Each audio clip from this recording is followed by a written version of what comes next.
the Scottish Government and the Church and Society Council came up with a small pilot. They've invited 4 congregations to take part in different parts of the country.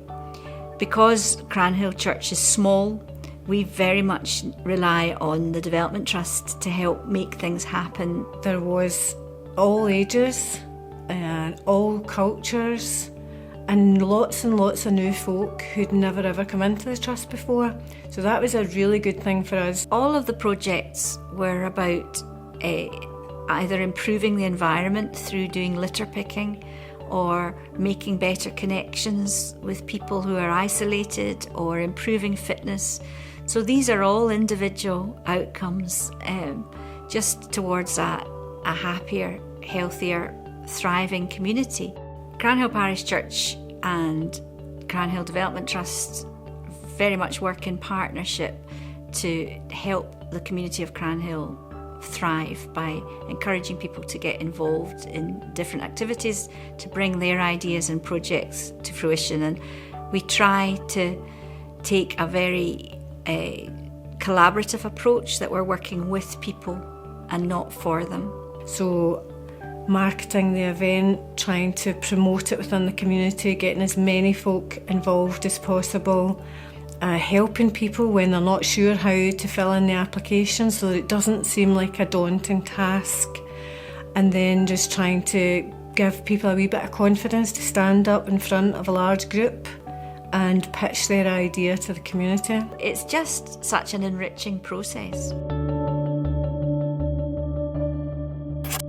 At the moment they were doing the litter picking, which we did the proposal for, but they only can do like a certain amount because we've only got the stuff for that. Having their own litter picking equipment would let them, as a school and weather permitting, they will commit to a monthly litter pick in the local community. And they actually enjoy doing it. They actually find it fun. They do really do. It's the last thing you want to see is all rubbish running about where your children are playing.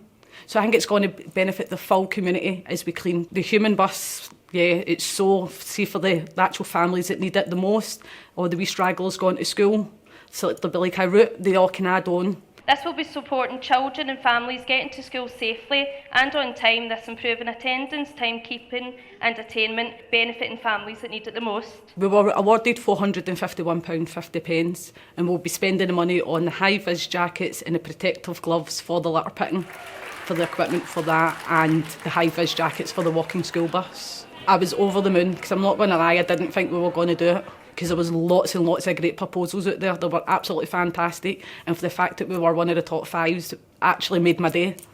It really did. That everybody who's aged 10 or primary 6 and over has 5 votes. 5 votes. Everybody has 5 votes. You have to use them for 5 different projects.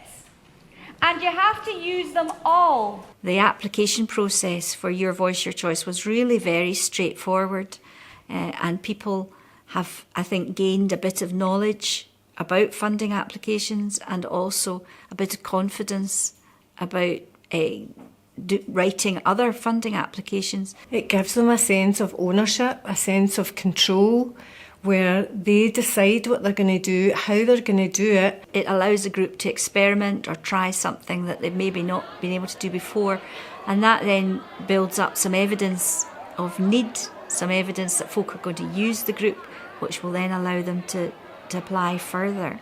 Cranhill's often a community that is labelled as disadvantaged, but we very much focus on the potential and the opportunity, and it was great to see people stand up and make a pitch in front of a huge room full of people. Even though they were nervous and scared, they did it, and they were warmly supported. I think the people in Cranhill really know what they want, and they've got the skills to make that happen, and sometimes all they need is a bit of funding to take on a new initiative. The people that live here know Cranhill best.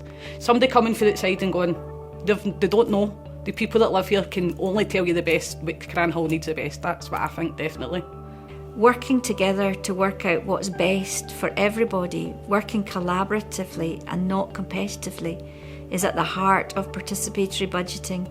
And I think that's really the big picture, that although we've been doing a micro experiment, that actually if, as a country as a whole, we were looking to where to best spend money, we'd get huge value for what we're doing. If we have a group and set up some volunteers with a lead in place, they really can thrive and drive that much more than we could ever do when it comes from the heart of the community.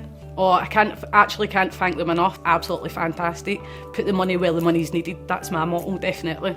And that's exactly what they did. That kind of community buzz really is what we are aiming for. We're aiming for people to feel that they have a voice and that they have a choice about how things develop in their community.